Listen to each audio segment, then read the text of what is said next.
secara hukum fikih, antum lagi sholat wajib. Kemudian ada orang jelek yang ingin membunuh imam. Apa yang antum harus lakukan? Antum harus mencegah. Kalau seandainya tidak membatalkan sholat antum dalam keadaan tidak terlalu banyak bergerak, antum lanjut sholat. Ya sambil dihalangi antum gerakan tangan. Tapi kalau seandainya membutuhkan gerakan yang banyak, antum batalkan sholat. Apakah orang yang ingin membunuh ataukah ada binatang buas?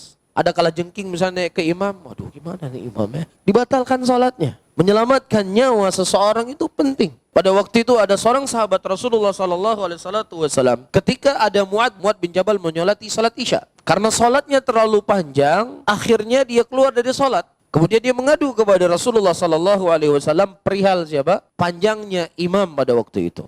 Kemudian ayyuhal ikhwah rahimani wa rahimakumullah, Rasulullah tidak menyalahkan sahabat yang keluar dari salat tadi karena panjangnya salat. Tapi justru Rasulullah SAW menegur siapa? Mu'ad bin Jabal. Rasulullah mengatakan, tafattan anta ya Mu'ad. Kamu telah berbuat fitnah wahai Mu'ad. Jadi dari sini menunjukkan kepada kita bolehnya seseorang keluar dari salatnya ketika dalam kondisi yang memang harus dia keluar. Di antaranya apa? Orang yang membunuh imam. Sekarang mana yang lebih berat? Mana yang lebih dibolehkan? Terlalu panjang sholat karena capek, atau ketika ada orang membunuh imam? Membunuh imam.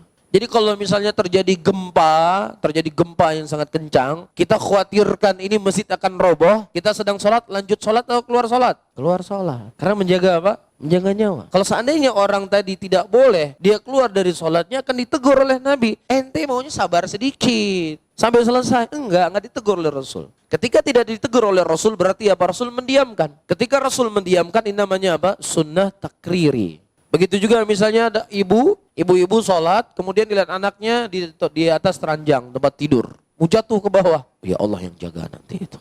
Tetap dibatalkan sholatnya. Diambil anaknya. Kalau memang seandainya gerakan tidak terlalu banyak, ya dia ambil anaknya, dia taruh. Tapi kalau seandainya sudah gerakan, sudah lari, sudah sekian langkah dan lain sebagainya, sudah tidak kelihatan lagi orang yang sholat, sudah dia batalkan sholatnya, dia ulangi kembali sholat tersebut.